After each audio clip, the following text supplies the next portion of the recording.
Back when Netflix used to be our old favourite streaming service, it seemed like there was this really beneficial exchange between both the viewers and the creators, where they were able to get a seemingly easy access platform to mainstream audiences, and we as the viewers got a pretty good stream of quality content. Life was good, right? Well, I'm sure it comes to no surprise that behind the scenes, things have been less than ideal for quite some time now. You could be living under a rock and you'd still be aware of the current shitstorm Netflix has found itself in. To say Netflix has dropped the ball would be the understatement of the decade, and it's not difficult to see the numerous reasons why. There's been this domino effect of bizarre reactionary business decisions that ultimately left them at risk of falling out of the race entirely. Now, if you ask me, I think it's obvious that the problem is deep-rooted within how, as a platform, it's continued to fundamentally fail the creators, which in turn fails the consumers, resulting in the absurdly preventable chain reaction of events that's led to a multi-billion-dollar company thinking it's somehow acceptable to offer 480p as an actual chargeable option in 2022. So, hey everyone, I'm Mingus, and I've watched a lot of Netflix in my day. Enough to see that they've now currently run into a huge marketing problem, and no, I'm not necessarily talking about the newly criticized binge-watch model. Now, don't get me wrong, it definitely has its issues, but I don't think that's the core root of the problem here.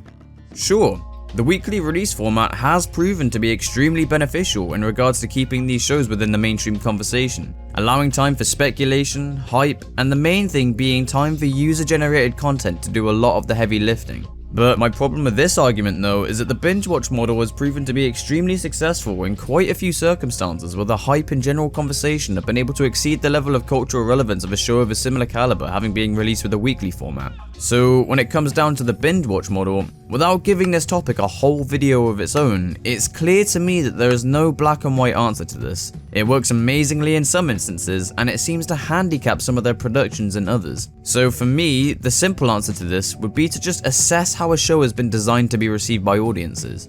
Shows that are paced like an extended movie would definitely benefit well from a binge-watch release, whereas shows that follow a more episodic formula would obviously be served well from the latter. I think that's a pretty simple problem to be solved here.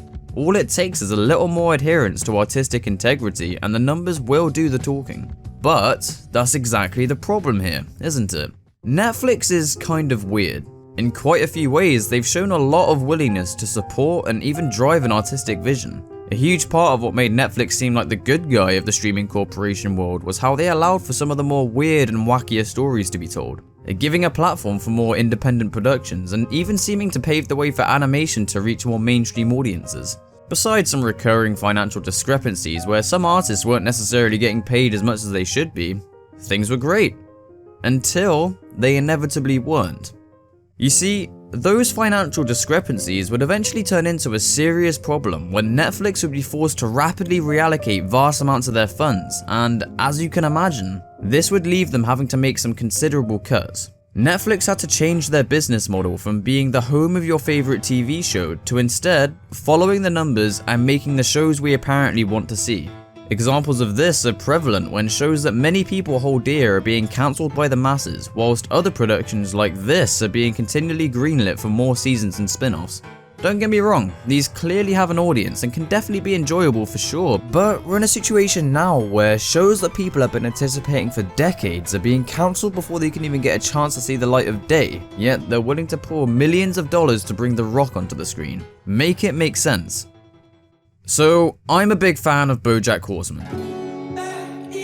I feel like it really had something going for it, with this really well contrasted blend of ridiculousness and cynicism, and as the story began to progress towards its later seasons, some of the topics it began to tackle and how it visually portrayed them were some of the more compelling ways I've ever seen them displayed. I know a lot of the people who watched it were drawn to the show's more comedic side, but as I progressed through the seasons, I began to really identify with a lot of the themes they were presenting, and it even became a direct source of inspiration for an animated show of my own that I wanted to make.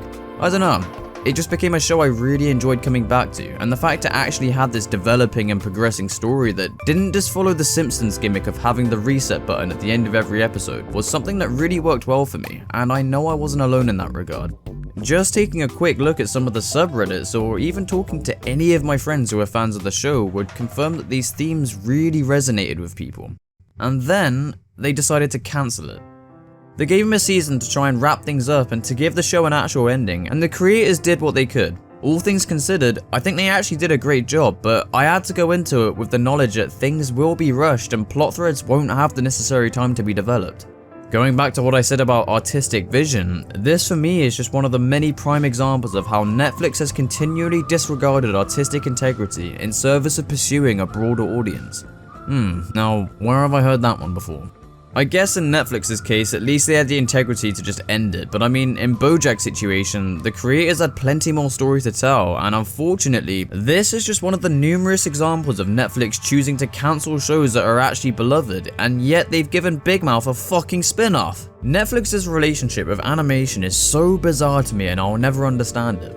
In quite a few ways, I'd say they've actually done a lot for animation. In the same vein of how Adult Swim has been able to help bring more niche animations to the forefront, having a platform like Netflix showcase productions like these is great for making animation more accessible for mainstream audiences. I know this is something I keep coming back to, but it's for good reason. Animation's place in modern Western media is kind of like an underdog. It sure has the following and support to sustain it, but I find so many people aren't able to regard it as highly as live action due to its adolescent connotations. And for a while, it seemed like Netflix was doing a lot of work towards rectifying that, but in recent years, due to their frantic response to numbers, they've instead been pushing out more Boss Baby and yeah, you know what I'm getting at here. I don't know. To me, it just paints a bad picture and kind of undoes a lot of the work they did. And going back to my main point here, completely fails the creators, which, you know, ends up failing the consumers. So, I mentioned that thing about marketing and then followed it up with a piece about binge watching, but it's all relative guys, trust me. The newest and most obvious example of Netflix's failure to market their shows in recent years would be with Russian Doll, where season 1 seemed to open with a big success with some seriously good ratings and establishing a pretty good following. But if you fail to catch the wave of season 1, you probably have no idea that the show even exists or that a season 2 dropped to even more positive appraisal. Whereas you look at HBO's Succession, which is arguably the best show on TV right now, so probably not necessarily the best comparison, but just bear with me for a second here. Succession has kind of had the opposite effect, where as the shows continued to release, it's only grown in popularity, whereas Russian Doll sadly came and went in comparison. Now, it is a tricky comparison because Succession did release with the week-to-week format, which definitely worked to its benefit. Now, I have yet to see Russian Doll, so I can't exactly make a good assessment of whether the binge watch model helps or detracts in this case. But the key issue I'm highlighting here is the marketing and Netflix's failure to let anyone know that the show even exists past the release of the first season.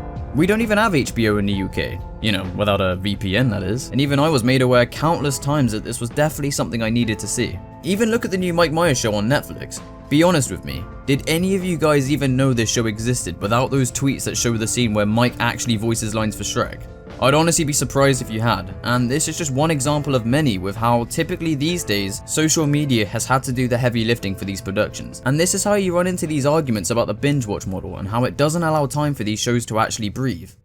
I don't know, I'm just a hardcore casual enjoyer of this shit. I can just recognize that Netflix as a platform has continued to fail its producers, directors, actors, animators, the whole lot time and time again.